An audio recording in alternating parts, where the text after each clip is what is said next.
Ahoy, and welcome to episode 62 of Board Game Blitz, a proud member of the Dice Tower Network and a podcast about all things board games that you can listen to in less time than it takes to read and understand the rulebook to that awesome new game you just got in the mail that you really want to play right away. Board Game Blitz is sponsored by Grey Fox Games. This week, we're talking about how to teach games. First, we discuss a couple games we've played recently, like Gloomhaven and Tiny Epic Zombies. Then, we talk about the act of teaching games and how you can learn to do it a little bit better. Finally, we wrap things up with a look at the etymology of the word teach. And now, here are your hosts, Ambie and Crystal. All right, Ambie, we've both been itching to play this game for a very long time and not doing it, but you have finally played Gloomhaven, and I want to hear all about it. It was a year and a half of trying to get together with our neighbor because he has the first edition, and we finally got to play. So Gloomhaven is a cooperative dungeon crawling role-playing type game.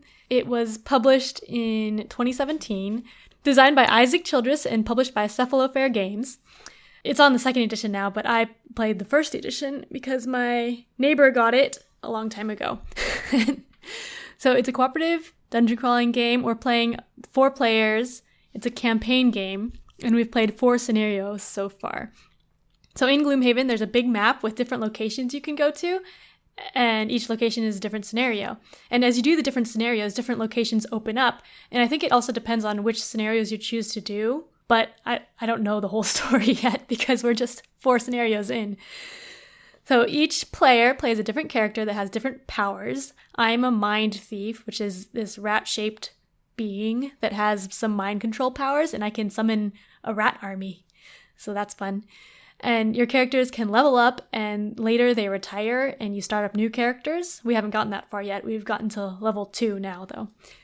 So in each scenario in Gloomhaven, there's a modular board and a map with monsters on it. And your characters move around and attack and do different things. But in order to do your actions, there's no dice. You have a hand of cards, and each card has a top and a bottom side. And each turn, everyone picks 2 cards and plays them simultaneously. The cards have your actions and also the initiative, which is the order you go in. And the enemies also have a card that flips over and it shows what they do. But when you're playing your cards, you have to do the top action of one card and the bottom action of the other. So that's interesting, like choosing which ones to do.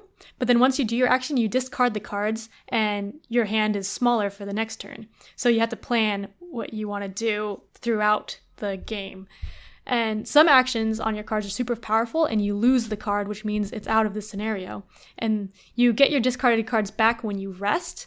So if you can like pass your turn and you get all your cards back, but you also have to choose one to lose. So each time you rest, you get fewer cards back, and eventually you'll run out of cards and become exhausted. You don't die, you just get exhausted, and then you lose if everyone gets exhausted. So I guess like thematically, it's like your character is getting exhausted from doing too much stuff. So it's interesting because you can't just wait out the scenario. You have a time limit because of your cards. And I really like the card play because you need to plan well to get the most out of your actions. For the fighting, instead of dice, there's an attack deck that you draw from that modifies your attack. So it has like +1, +2, -1, -2.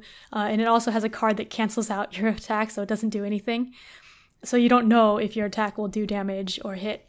Does that feel better to you than it would if it were dice? Because like in theory, a die could have the same symbology on it. Yeah, but I think what's really interesting about it, well, the deck is bigger, so there's more things. And also, as you level up, you can change your deck. So there's like a little bit of deck building in there, and it gets stronger things, and you can take out some of the bad things. So I've added something to my deck that gives me like a power. So I think that's cool. Also leveling up, you get better regular cards, the action cards. But yeah, so I like the deck thing because you would need more dice to have all of the different things it has. So yeah, the Gloomhaven feels a lot like a role-playing game to me. It's like a role-playing game, but more structured turns and structured cards that you have. But it has the feeling of role-playing because we each have different characters and they have different personalities and stuff. And we've been getting into it. Our group has been really into looting the coins that drop from the dead enemies. So you don't share your coins with the party. So we've been racing to loot the coins first, which is kind of funny because it's a cooperative game. Yeah, so 4 scenarios in. How often are you guys playing? We've only played twice so far. We're just going to try to meet when we can, hopefully. Okay, because there's like 50 plus scenarios, right? Like, there's a lot. I don't know if we'll be able to finish or anything. So basically, you're just going to keep playing it until it doesn't make sense to not play it anymore, right? Yeah, until I guess we just stop. Okay. But you are enjoying it? Yeah, I'm enjoying it so far. And it is making me, it feels like a role-playing game, and that's, I like role-playing games. The problem with role-playing games is you need the dungeon master making them and making your characters. Well, here it has it made for you, so it's easier to get into, I think. There's still a lot of setup, and each game takes a few hours, but it's easier than a role-playing game. What's funny is I backed the 2nd edition on Kickstarter, so that came in the mail almost a year ago now. I cracked the box open and then closed it immediately. I didn't even take the components out. There's so much stuff. And it's weird because I do want to play it, but it just feels like an endeavor to punch everything out, set everything up, learn the rules, teach it to other people. Yeah. And I've been overwhelmed by the whole thing. Although I did back on Kickstarter, a Kickstarter campaign that had inserts, and I got a Gloomhaven one.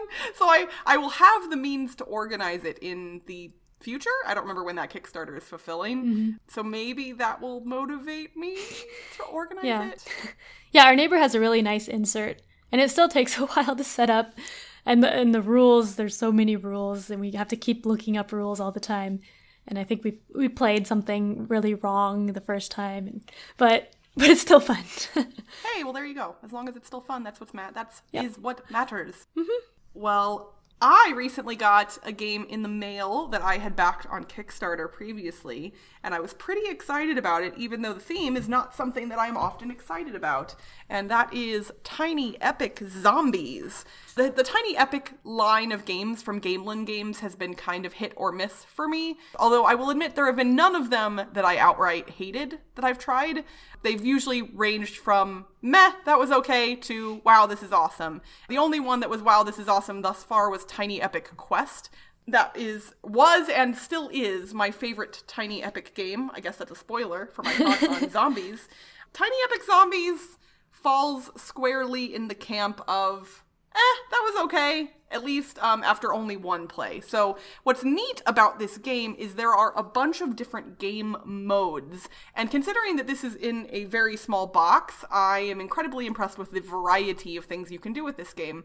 Tiny Epic Zombies can be played fully cooperative, 1 versus many, competitive against a single player controlling the zombies. So different people controlling survivors, competitive against each other, all against one player as the zombies, or competitive free-for-all against the game. So everybody's competing against one another and the game, which is controlling the zombies via AI.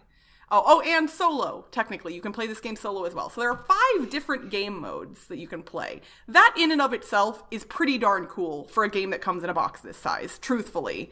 So it doesn't matter what your game group prefers, you can kind of play the mode you want to play. So my friends and I, we played with 4 people, and I was originally intending to do fully cooperative against the game controlling the zombies, but one of my friends likes being the one in 1 versus many games, and so he said he wanted to be the zombies. We let him do that. So we played 1 versus many. In this game, you have a bunch of different win objectives that are possible, and you pick 3 of those or draw them at random, and then the survivors have to complete those 3 objectives to win the game. Objectives are a whole bunch of different things, like find survivors in this mall. All these zombies have taken over a shopping mall. The mall is constructed of different cards that you lay out in a specific format, but the placement of the cards doesn't matter per se, so you can kind of arrange them differently each time. It's just the same layout, but where the cards go is not dictated specifically, just their orientation. So you move around this mall on every player's turn. They are required to move 3 times. And then after a move, there are specific things you can do after each move. So you can move 1 space and then do certain actions depending on what is in the store of the mall that you're in. If there's zombies there, you can attack them. If there are no zombies there, you can interact with the room if it has a special ability or pick up items that have been dropped in the room. And this game, similarly to Tiny Epic Quest, does have item meeples, which are the little plastic meeples that you can put little items into their little hands. So now it looks like your tiny meeple is carrying a chainsaw and a bazooka, and that's just awesome. So the fun, cute factor of the meeples and their little pieces is great. There is also, I think it was a Kickstarter exclusive, but there's a little doggo meeple. You can get the dog from the item deck and have a little dog. But he, basically dies as soon as he gets hit by a zombie, and then he turns into a zombie dog, so that's less. I know. Luckily, he doesn't not as cool as Sparky. I know. Sparky's the best zombie game dog ever, definitely. But yeah, you move around, you pick up items, you try and complete these objectives based on whatever they are. You can go you have to go search for things or escort people through the mall or find where the real exits are by going to a whole bunch of different exits and figuring out which pieces are the right pieces. A lot of tokens with hidden information on the back of them are how some of these objectives are completed. They'll all have the same back and different fronts, and you have to find the right one after they've been shuffled and distributed. It felt pretty average.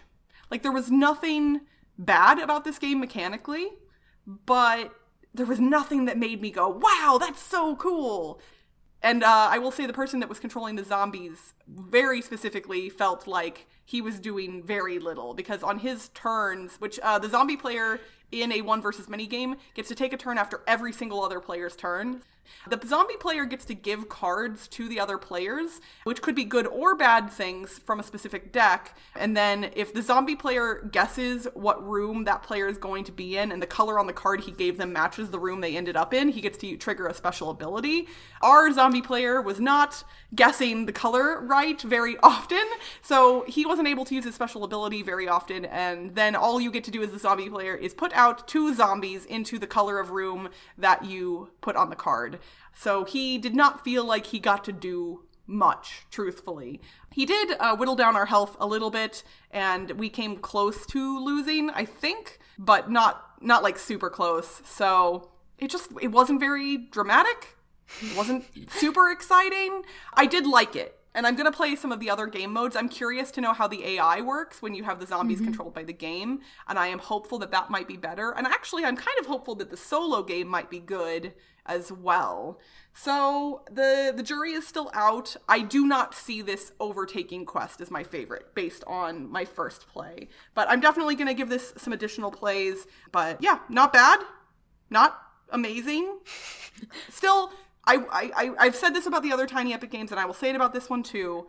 There is a lot of game in a very small package, and that's impressive no matter what, because if I'm going to be traveling or going somewhere where I don't have a lot of space to bring games, but I want games that are a little bit meatier, that aren't necessarily fillers, this is the type of game that I would like to bring to a scenario like that. Now, that being the case, I'm still going to pick Tiny Epic Quest over this one, but hey, maybe I can bring both. Again, it's both small boxes, all of that jazz. So that is Tiny Epic Zombies from Gamelin Games, designed by Scott Alms and published in 2018.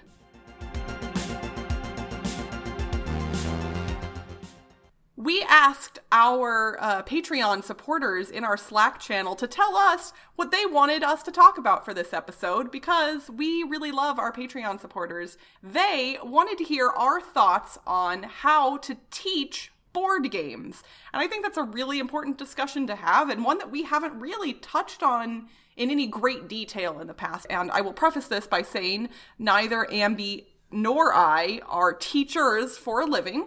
And at least for me personally, I know I have a lot of doubts about my game teaching abilities. So, anything that we say is from our personal experiences and is not necessarily representative of what you should do, but maybe we can provide some helpful insight from our point of view as to how to teach games. Yeah, so I'm usually not really the one teaching games, despite the fact that I make rules videos, which is kind of funny. But yeah, I'm usually not like as comfortable teaching live because Toby's good at teaching games and I let him teach most of the time or make him teach the game most of the time.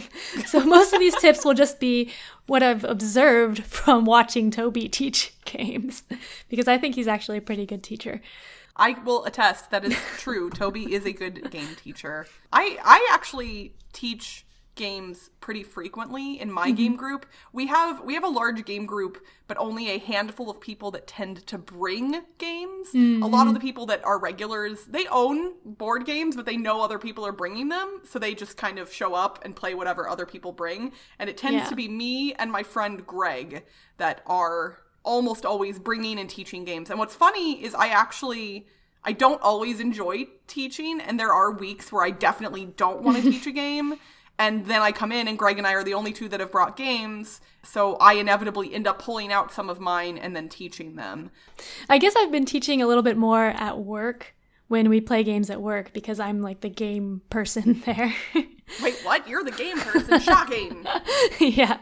But yeah, so I don't bring out the really heavy games there because we only have like 30 minutes. During our lunch break, let's play 1857. Yeah. But yeah, so I think a good thing to do when teaching is you start with something overall, like the overall theme or the goal. For example, in Arkham Horror, like in this game, we're trying to save the world from Cthulhu where we're working together and gathering weapons and fighting monsters. So then they know what the game is about, and then they can connect it to the actions that you're explaining later. Because sometimes I've had it where people teach me and they start with like what you're doing on your turn, but I don't really know how it connects to the rest of the game or like what I'm trying to do. So yeah, like what you're trying to accomplish with those actions. Yeah. So I like hearing the whole goal theme of the game, like the overall picture first, and then go into like the game structure and then the round structure and the turn structure. I think something that I didn't realize immediately, but that I have found is helpful sometimes, is having the people who are playing the game with me help me set it up, and like using that opportunity to specifically name certain items, like, here's I'm making stuff up, but like, here's the horror deck, here's the monster deck, can you shuffle the monster deck and put it over there? I feel like some people don't have a lot of patience for learning games. Even if they want to learn and play a game, some people are just not great at sitting and listening to another person talk about a thing for a little while. I will admit my husband is one of those people, and so I have to be very quick when I'm teaching games to him. Yes. But, a lot of people are like that. And so I think if you can find ways to impart information during the time that it doesn't feel like you're teaching the game, that can help with that. So like, here's the names of some things while we're setting it up and not while you're just listening to me lecture to you. Yeah. And also if they're more visual learners, they can see what everything is as you're explaining, like, this is this, and then they see it and look at the card. So that helps. Yeah, that's a good example. Like, I almost always try and pull out the things that I'm talking about and show them. Because, people aren't able to visualize things often that well, especially if it's a thing they've never seen before. Yeah. So pulling them out and showing them the thing that you're talking about can definitely help solidify what it is and how it works once they get into the game. Yeah, and another thing that Toby does really well, I think, is while he's explaining games, especially with the more complex games, he stops like after each main thing that he says and asks if they have any questions and if they understand. So that like makes sure that they're still paying attention and they can ask questions about what he just said. That's a really good point. And it's something that I feel I don't do well because in my mind, I have a very specific way that I want to explain things. And sometimes people will interject a question that you haven't gotten to yet. Like a thing that you're going to explain that you haven't explained yet. And for whatever reason in my head, I get frustrated when that happens. That happens to me too. Like, I don't in my mind, I don't quite get why that's a frustrating thing for me, because they don't know that that's a thing I'm going to explain later. They're just looking at a card or a piece of the board or whatever, and they have a question about it. And then, I mean, I think I've gotten better at saying, you know, oh, we're going to get to that in a minute, but like trying not to interrupt my flow, because generally if I branch off from my intended explanation, I kind of lose my train of thought and find it hard to get back in. But I also don't want to be rude to somebody who's asking me a question and be like, well, you know, screw your question right now. I'll talk about it later. Like, no, like I'm trying to...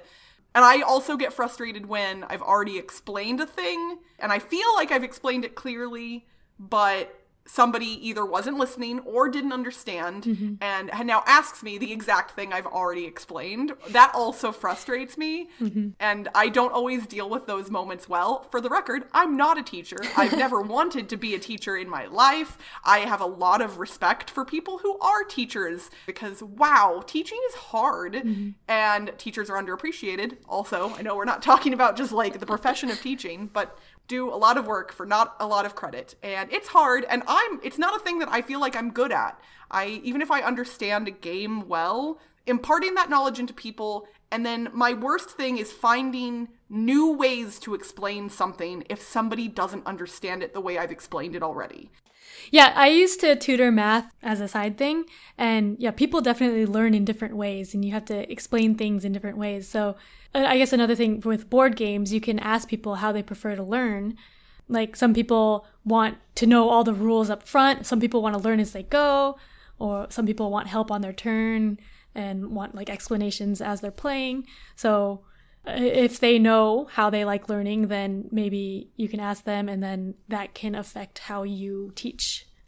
Yeah, I think that's a really good suggestion. And in that gets tough then if you've got one person who's like, screw the rules explanation, let's just play and we'll learn as we go. And one person's like, no, I need to know every rule then right you have now. to teach all the ways. Yeah. I think definitely if you're going to be teaching a game and you know you're going to be teaching in a game in advance, because like I was saying earlier, a lot of times I get thrown into teaching games when I wasn't anticipating doing so. So obviously the prep work is less in those situations. But if you know you're going to be teaching games, I think being familiar with the rules and the rule book itself, not just understanding the rules, but knowing where the rules are located in the book so you can reference them more easily later. Looking up frequently asked questions on a resource like Board Game Geek, or seeing if like some games have known issues with like, oh, one card got misprinted, and Board Game Geek will often have information in their forums about that kind of stuff too, so you can kind of stave off problems in advance, especially if it's a game you are just learning for the first time as well. Something that I've done in the past, although not many players tend to take advantage of it, is I will send links to learn to play videos. Rodney Smith's Watch It Played videos are a go-to for me because he is really good at teaching games. And like we actually, this weekend when we played Tiny Epic Zombies, I literally got the game out and then I queued up the 20-minute Watch It Played video that had the setup and how to play in the video. And we literally just followed along with it and set it up and learned it from Rodney. And it was great. It was lovely. So thank you, Rodney. That was wonderful. I actually don't like learning from videos, which is also and yet ironic. You yes, I know. Yeah, so yeah, people have learned from my videos, but like, yeah, I don't learn from videos myself. It's funny. I was an English major. I like to read, but I don't like to read rule books. I think having another person teach it to me, whether that's in person or via video, that is my favorite way to learn a game generally. And I like reading the rule book. Well, I don't like reading it, but like that's how I like learning. You prefer to. Yeah. That makes sense. Yeah. Videos are also really helpful, or even having people do stuff in advance is helpful for asymmetric games. Oh, yeah. Like when we were going to play Vast for the first time, I requested to pick our factions in advance because then I could read up on the rules for my specific faction. And I know that new war game Root that is pretty popular right now is also asymmetric. So if I ever get around to playing that, I might do something similar. So why do people teach games? Like, why is it important for people who are in the hobby to know how to teach a game? Because they need to play with people. But yeah, like, if you want people to play with you and they don't know how to play the game, you're going to have to teach it to them. And in order for them to understand how to play, you'll need to be able to teach it well so that they can have a good experience and want to play with you again. And since gaming is a social thing, unless you're solo gaming, you're usually playing with other people. So you want other people to play with you. So if people think they're bad at teaching games, like me, for instance, sometimes, you know, like what can they do to get better at teaching games, do you think? I don't know. Well, I guess just practice. Oh, I guess that's one thing you can do. You can practice beforehand. You can... Like, you could even rehearse. Yeah, rehearse. Like with speeches, you practice ahead of time. And I know some people are going, that sounds silly, but truthfully, like, if, you know, it's like anything in life. If you want to get better at it, you know, practice it. Oh gosh, that's practice makes perfect. Like, yeah, whatever. Practice makes better. Practice does make better. That's an official Board Game Blitz phrase. Put it on a t-shirt. Practice makes better. So we asked people on Twitter to give us their feedback on this issue. We said, you know, what's the single most important piece of advice you would give someone who wants to know how to teach a board game to other people? And I was hoping for some concise answers, and we got some long ones from people, which is awesome. So I would say go find our tweet from the 19th of September and look at all the responses, because we are not going to have time to go through very many of them. I think the Happy Luza, our friend Dave Luza across the pond, made a really good point. He said, keep an eye on the people that you're explaining the game to. Are they with you? Do they look like they understand? Should you maybe pick a different game? And that is an interesting point to make, because I feel like sometimes when you've started a game explanation, everybody kind of feels like there's no going back. But sometimes a game might not be right for the group that it's being introduced to. And I think it's okay to... If people are going, like their eyes are glazing over and it doesn't look like they're invested or interested, maybe go, okay, you know, does this sound cool? We can always play this other game that I have in this bag right here. Because I feel like even me, like I never think to do that, but sometimes that might be the right decision to make. Yeah, I actually saw a thread on Reddit today mentioning the same thing. Like after the rules explanation, give them an out in case they think it's too much for them. That's a good point. A lot of people said to start with the end and work backwards, or to give the goal of the game first and then explain how you accomplish that goal. There were some people who said that they don't actually think that that works for every game, and I think that that's accurate. Ambie was talking about earlier, sometimes introducing the theme of a game first can actually be a better way to introduce it. But especially for like Euro-y type games where the goal is victory points, you know, say most points wins, and then go into how you earn points. Our friends Danny and Derek from Danny and Derek Do Board Games said, don't try to show off or use jargon or unnecessary language or comparisons to other games to gain some high ground. These people are already sitting down and trying something new, so you don't need to impress them. Express excitement, but hold back some for conciseness. I am a definite, I've done this more times than I would like to admit. I like to feel like I am cool, and sometimes I think I make myself look like a jerk when I do that, and I shouldn't. And I think I've done a pretty good job of trying to stop that. You know, like we've talked in the past about how people like to hate on mass market games and games that some of us played early in our gaming careers that we don't touch anymore. And I've tried to recognize that everybody has their own brand of fun. And if people are having fun, assuming it isn't hurting anyone else, maybe let them do that. And I think that's a good mentality to have when you're playing or teaching games. Yeah, and a lot of people mentioned that people learn differently. Dave Rafiki said, know your audience and cater to their tastes and learning styles. If you don't know your audience, running demos, for example, have a script and be confident. In either case, make sure you know the game well enough to properly teach it. So yes, make sure you know the game to teach it, because otherwise you're just looking up rules and no one likes that. And our friends over at the Inroads podcast simplified things. They said at the end of the day, most folks just need 3 things to start: what the game is about, what they do on their turn, and how they win. And I think that is a good way to simplify things, especially for people who don't want a lengthy rules explanation. It's we got a ton of great responses. Please go check out that tweet from September 19th and see all of the wonderful responses we got from our friends, because they're awesome. And thank you all to everyone who responded to our question on Twitter. We appreciate all the feedback. For this week's etymology segment, I'm going to look at the history of the word teach. But before I get into it, I need to do a little bit of explaining. So if you've ever looked around and seen older words or words in other languages, you may have seen a character that looks like the English letters A and E smushed together into a single character. Technically, that is called a grapheme, and it is called aish or ash. And it was originally a ligature representing the Latin diphthong AE. It's been promoted to the full status of an actual letter in some languages like Danish and Norwegian, but it is going to be referenced in a word that I'm going to mention here in just a second, so I wanted to explain what that is. But graphemes are basically the letter representations of sounds in words. So there's letters, and then there's graphemes, and then there's the sounds that you use to build words. So feel free to dig into that if you want some more nerdy stuff, but I wanted to at least explain it a little. So the English word teach can be traced back to the Old English word teiken, and teiken is spelled with T and then that AE character and then CAN. So that AE character is pronounced a couple of different ways. In the original Latin, it is pronounced like the letter I in English now, like your eye that you see with. But a lot of people actually pronounce it with an E sound, so then teiken would be the word if you pronounced it that way. So teiken meant to show, point out, declare, or demonstrate, as well as to give instruction, train, assign, direct, warn, or persuade.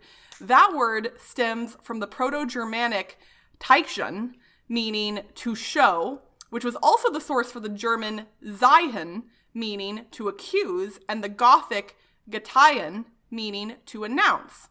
Those words came from the Proto-Indo-European root diek, which meant to show or point out. The usual sense of the Old English teiken was show, declare, warn, or persuade, while the Old English word that meant to teach, instruct, or guide was actually more commonly lyren, spelled L, then that AE character again, RAN. And that is the word that is the source for the modern words learn and lore. So the history of teach is a little bit interesting, and I wanted to teach you all a little bit more about the letters that make up words. So hopefully I taught you something interesting today when we looked at the etymology of the word teach. And that's it for this week's Board Game Blitz. Visit our website, boardgameblitz.com, for video and blog content, as well as to get links to all our social media pages, including our Facebook, Twitter, Instagram, and Board Game Geek Guild. This episode was sponsored by Grey Fox Games. Head to greyfoxgames.com today to sign up for their newsletter to get all the insider info and have a chance to win cool prizes. Grey Fox Games. Quality games cleverly crafted. If you're enjoying the show, you can rate and review us on your podcast provider or consider becoming a patron. For as little as $1 a month, you can unlock access to unedited episodes and our private Slack channel, which lets you chat with us and other Blitzketeers directly. Head to patreon.com/boardgameblitz to become a patron today. Our theme song was composed by Andrew Morrow. Technical support provided by Toby Mao. Board Game Blitz is a part of the Dice Tower Network. Until next time, we don't need no education. We don't need no rules review. No explanation in the game room. Gamers win on luck alone. Bye, everyone. Bye!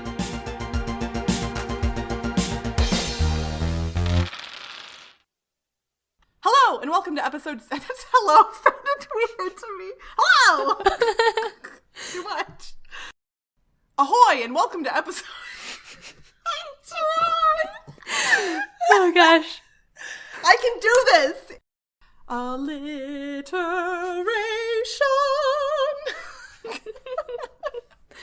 I usually have something with a beat, so I figured let's mix it up this time. And I'm sure everyone just went, oh gosh, my ears. So congratulations for sticking around to the end of the episode for that. Last week, we asked you to retheme a game about a giant waterfall for a person who takes care of children who feels kind of sick. And a whole bunch of you got this one right. We had some submissions via email and Twitter, and I think even on our Board Game Geek Guild, perhaps. And the correct answer was what, Ambie? Nauseous Nannies Niagara. Yeah, those nauseous nannies at the waterfall. An interesting thing to picture, I feel. At some point, we should have somebody illustrate these. Oh, gosh. I feel like that would be funny. But for this week, we are asking you to retheme a classic tile-based word game for loud television writers. Good luck, everybody.